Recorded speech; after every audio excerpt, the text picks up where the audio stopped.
this edition of the RecWired podcast, I speak to David Clark. Met David recently.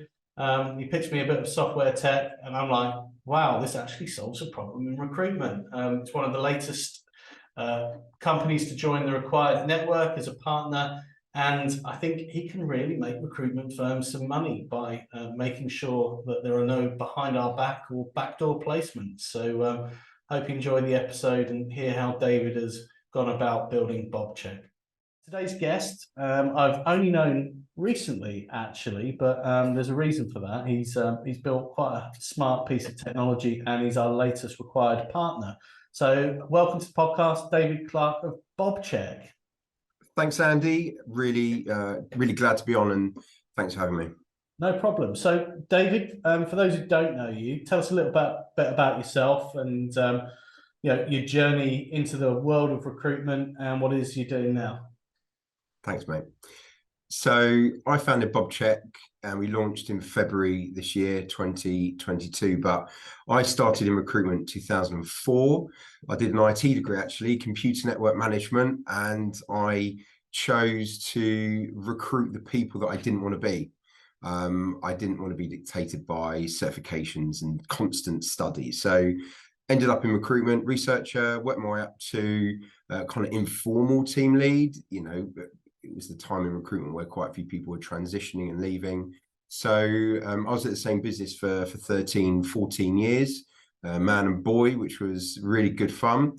Top biller, which was great to have. So I had a good few nights out, a good few trips. But I left the game in 2017 and joined the family firm, actually, doing background checks and pre-employment screening. And one night in lockdown 3, which was January 21, I had a blast from the past of being asked to do BOBs, which is a manual check to look for behind our backs or back doors or direct hires or missed fees, and came up with the idea of bobcheck.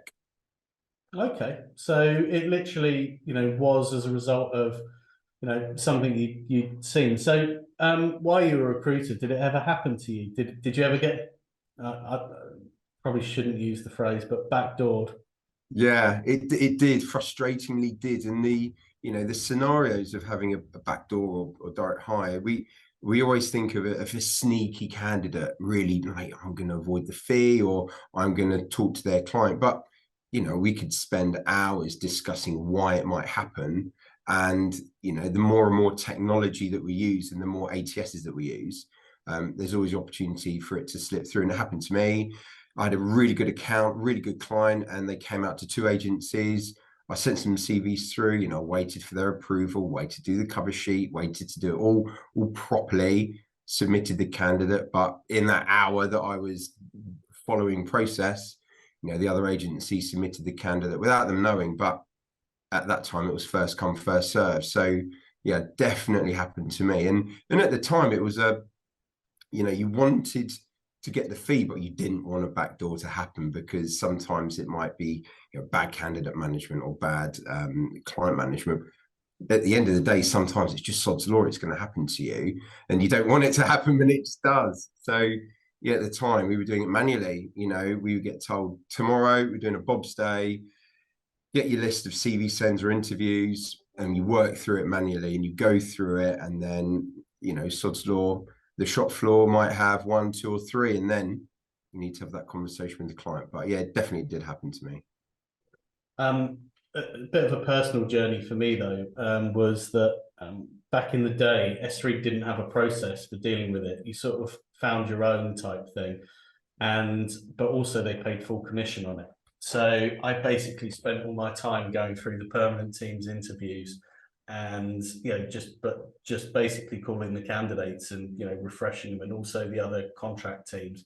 And I actually managed to put a deposit on my first flat as a result of a number of those. So I actually found it a really actually easy way to make money, because people don't stay in touch with their candidates. You sort of lose touch and then you go back. But that did rely on being quite process driven, and actually me sort of seeing the opportunity, basically. I think recruitment is a very positive thing. a new job, we need to fill it. So we need to look forward at future positions. How many CVs you're going to send, how many interviews, and what's that next? What's the next? And yeah, you might have your tear sheets or shortlists, or WhatsApp wasn't around when I left recruitment, but you might have your broadcast groups, and what's the next thing? But if you think in July, do you remember what you did in January or February or March? Do you remember what CVs you sent or interviews arranged, or what your activity was? Because you're constantly looking at the next thing, and that's where Bob comes in. One of the things, I mean, I go in as an advisor, and one of the things I actually do when I'm looking at people's order to cash process is to get them to check this. And as a consultant, it's quite a good way of showing value really early. You just go through and you just check that effectively you're getting paid for the work you're doing. I sort of learnt it at S3, and subsequently after running it on my own, it was turned into actually a group function. A guy called John Miller, that name was Dustin Miller, set that up. Yeah. And when I took it over, actually by the time I sort of left it, I think we had about 8 people, and It was a very manual job calling through people at 3, 6, 9 months since interview, and 2 negotiators. And it was interesting to sort of see why it happened as well. That's it. I think we always think of it as a sneaky back door, but if you forget to log your candidate on an ATS and another recruiter does, well, that's your fault. And you've logged it as a CV, you've logged it as an interview, and your manager's going, why haven't they got hired? Oh, bugger, they have, but I can't make a claim. Or the really good example of loads of them, why we're finding them at the moment, is the recruiters have left. And yes, you hook in their email to you, so any email they get, you receive, great, but have you checked their activity from 6 months ago, 5 months ago, 4 months ago? So it's got so many examples of why they've happened, and maybe touch on it later, but that's why we built it, revenue assurance, to ensure that all your hard work that is normally for free, because you only get paid until you're all that time for free, is recognized. Yeah.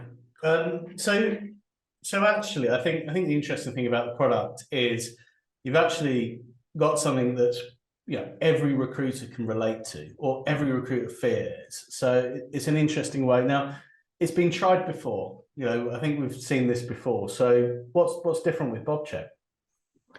We are a pure SaaS product, so we don't stake a claim to the potential fee that you're going after.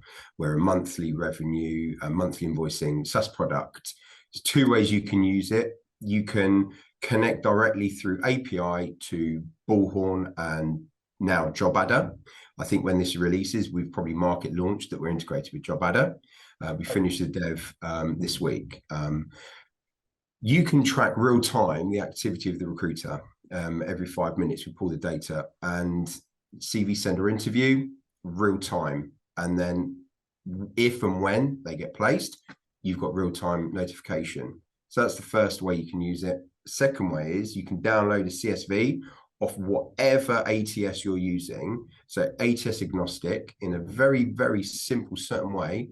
And if and when you engage with us, you can upload 6 months or 12 months of data from last year, load up to platform, and see if you can identify any backdoors that come through on day one. And most clients who connect on Bullhorn or JobAdder through API, that's a forward-looking project because it's looking for the future.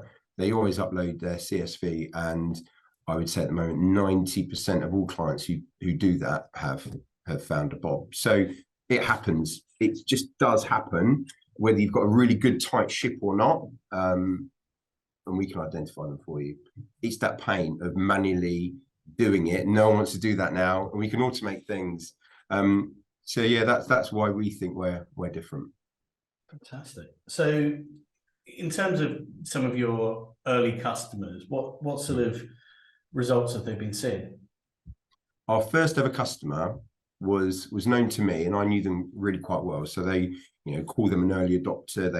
They worked through the pain points and the problems of bugs that we hadn't planned through and worked through. So they've been live with us for 6 months, and obviously because of the sensitive nature of this, I can't exactly release names and release it to the world. But in the first month they uploaded data from the last 12 months and year, they found 4 directly through CSV in their first month that they had to then work through. And because they've connected through Ball, over the next 8 months they've been with us, they've found in total 13. 3 of them, they're really confident they're going after the fee.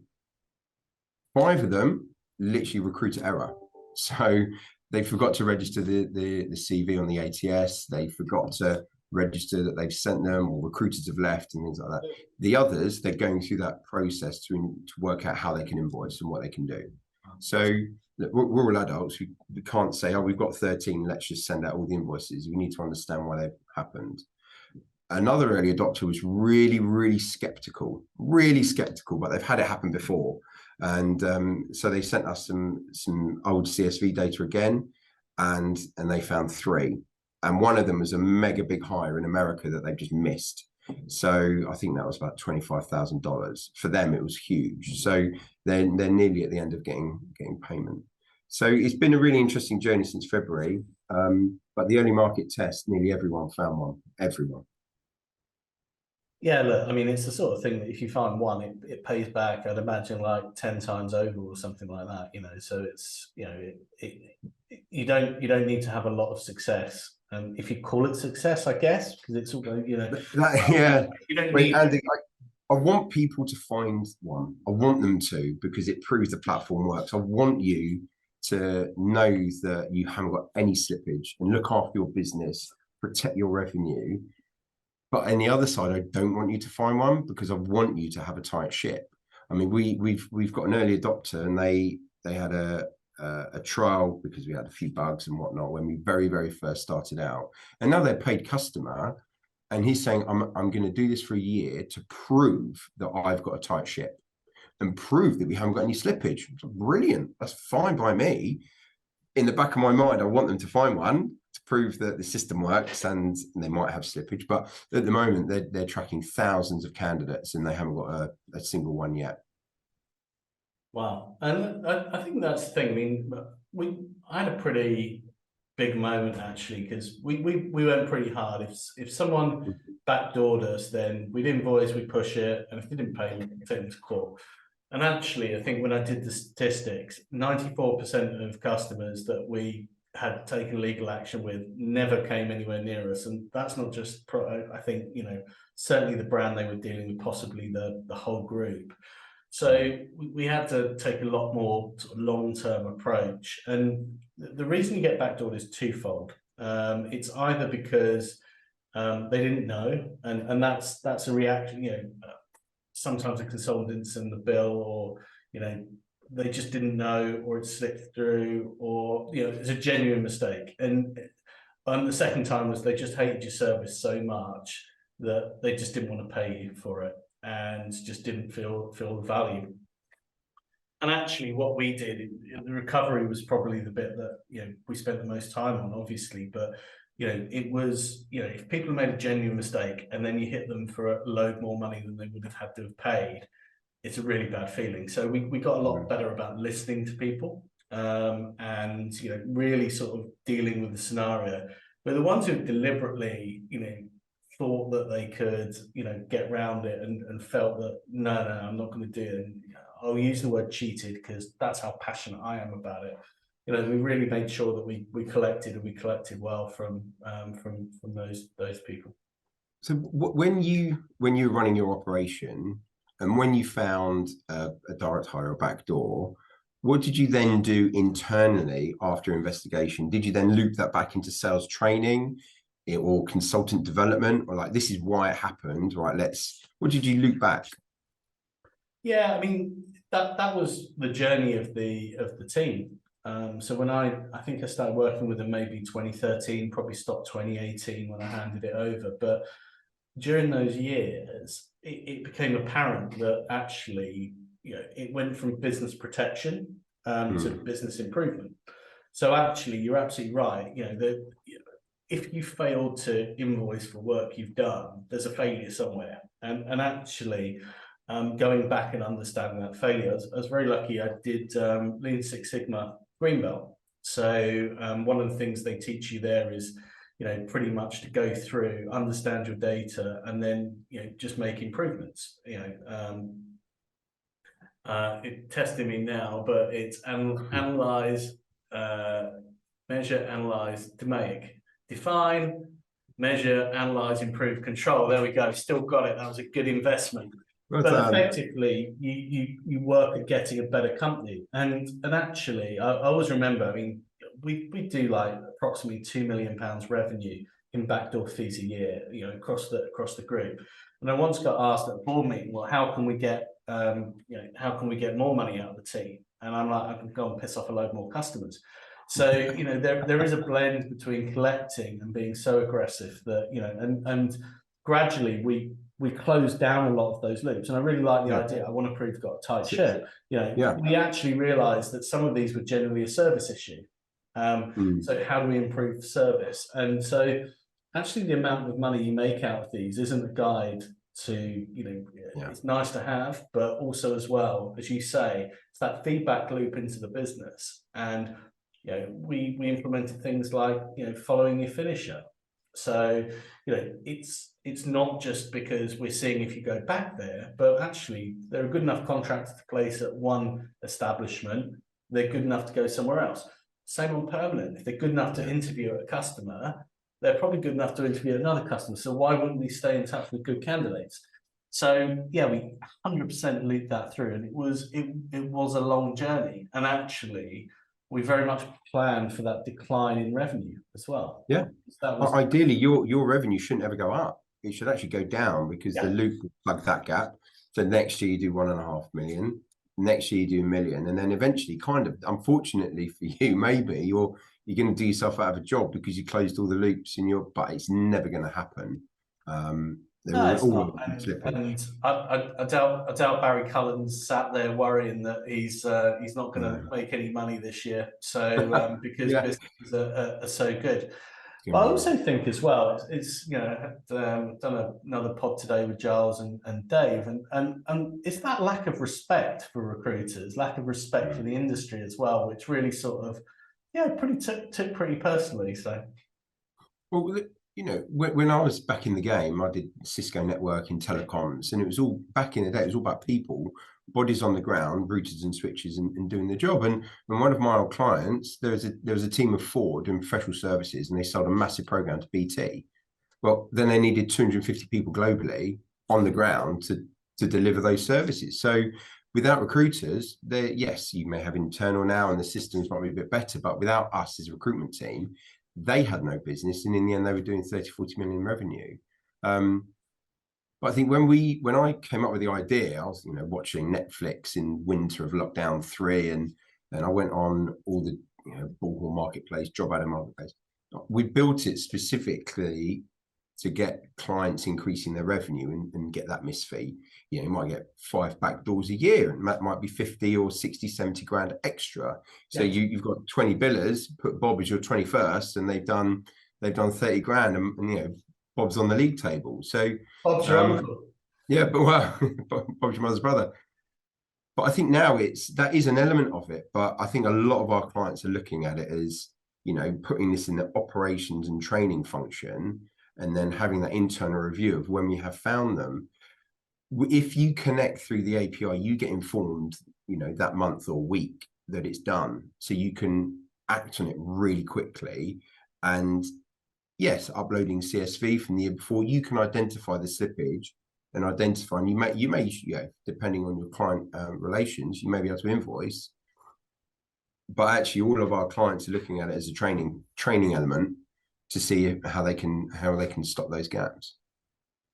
So recruitment technology is hot, right now, and we've seen some pretty sizable acquisitions in certainly the last year. So what's the ambition for bobcheck? So we're on target this year. So we launched in Feb, and we did a soft market launch for the first 5-6 months. Like I said, already we're on target to unearth 1 million in unclaimed fees this year. Wow. So there's me, a team of developers, and I'm in it with a guy called Chris, who is actively still in recruitment. So I've come away, but I've got the idea, and he's still in the game. So we're going to scale and build the team internally when we grow with revenue and the team. Obviously, we're signed up with RecWired now and RecSpand, and that's awesome to help us get there. But yes, there is, you know, the start to exit. What is our plan? But I think for us, really, to get over that first year now, we're halfway through it. And the main goal is to try and unearth for our clients £1 million. And we're teetering on the 500,000 at the moment, which is brilliant.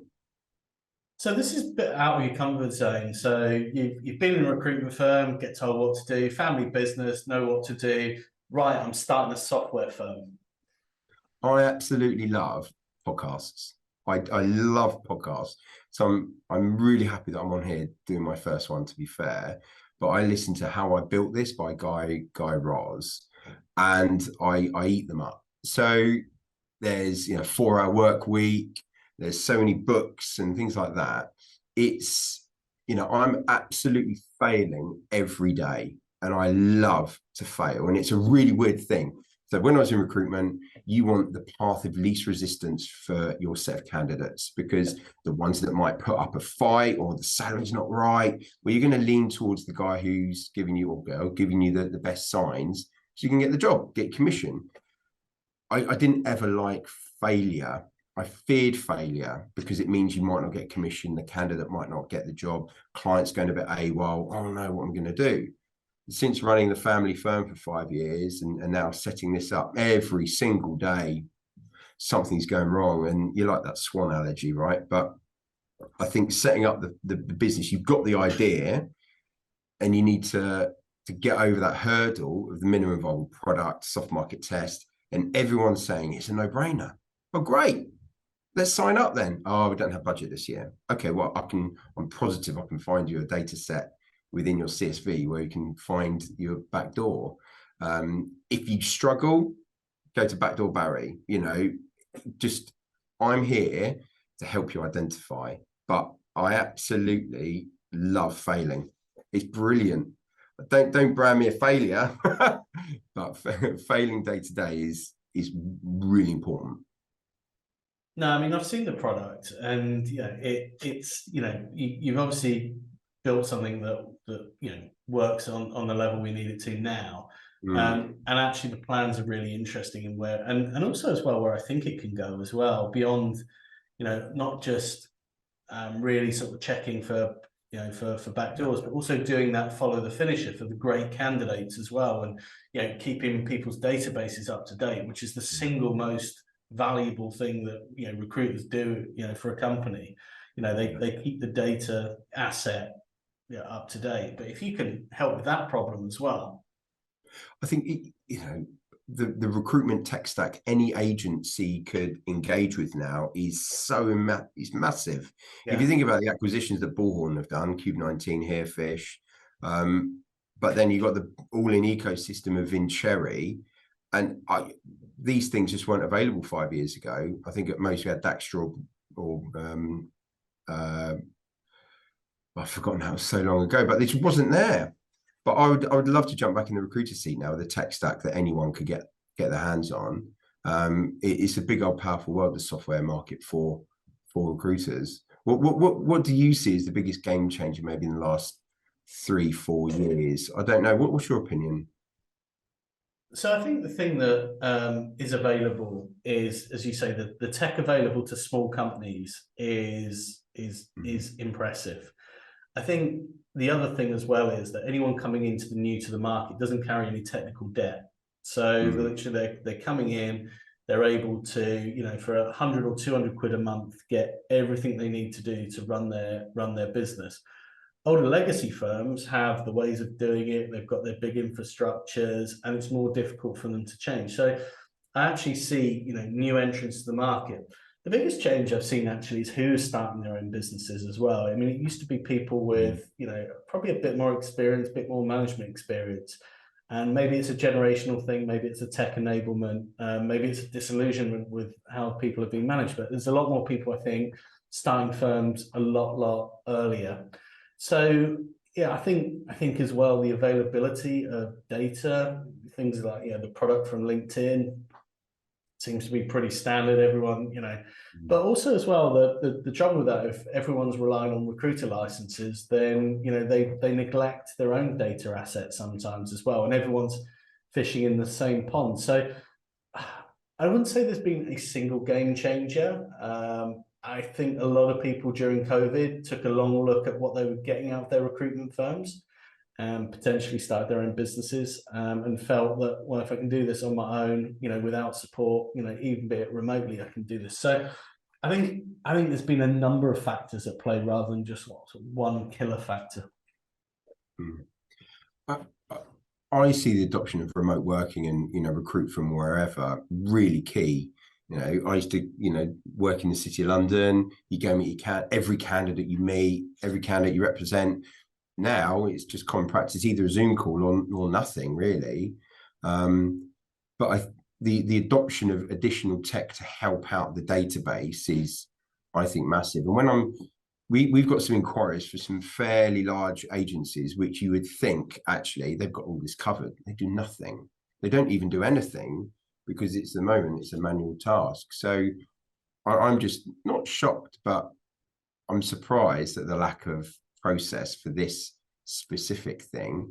Because if you look at Harefish by Bullhorn, cleansing database or automating processes, well, this is one of those processes that can be automated, but it's super tricky to get right, and that's what we've been doing. But I believe it's a bow wave of really exciting time for recruiters, even though there's the talk of the recession. Last year has been amazing. Well, I think there have been some redundancies at tech firms, 10%, 20% layoffs. Yeah. I think they've just expanded too much. So I think that lots of people are going to be moving. There's lots of good talent out there. We just need to make sure that you protect your revenue. Yeah, I mean the tech layoffs will happen, as you say. I mean, the VCs are talking about moving from hyper growth to strategic growth, which basically just means run your business at sensible levels. And I think we will see an adjustment, but I think the demand for technology recruitment, certainly digital transformations, the older firms will need to do their digital transformations will snap up the skills. So I think we're not going to see the market we've seen for the last 12 months, 12, 18 months, which has been off the chart. But I still think that it will be a good market, even going into what is almost undeniably going to be a big recession. Yeah. Which is weird. Normally it's the other way around. So it's kind of teetering, and obviously the economy doesn't help and gas prices don't help and things like that. But maybe tech engineering, I think it's still going to go ahead, still going to go strong. I think so. Yeah. I don't think recruitment firms. I think if and again they need to mirror that view of hyper growth, strategic growth.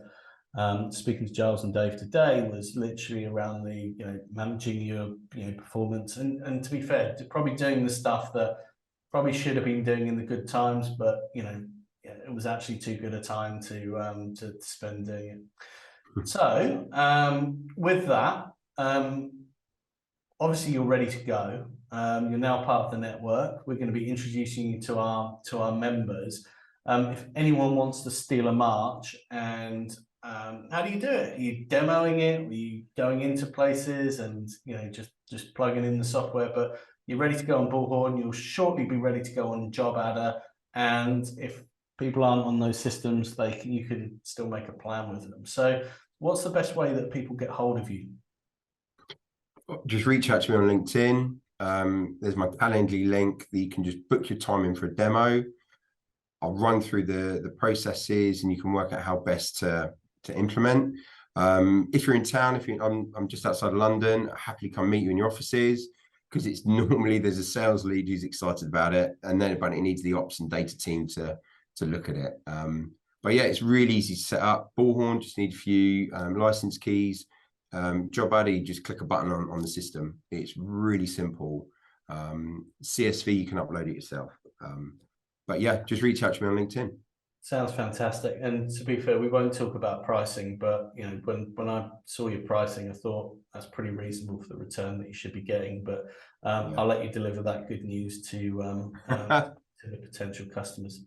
So thanks a lot for your time, David. We'll catch up in a few months and just see how it's all been going. There'll be a link to book a demo and David underneath this podcast somewhere on LinkedIn or somewhere around. So thank you very much for your time, and good luck with being that next RecTech unicorn. Thanks, mate. Brilliant. Cheers, Andy.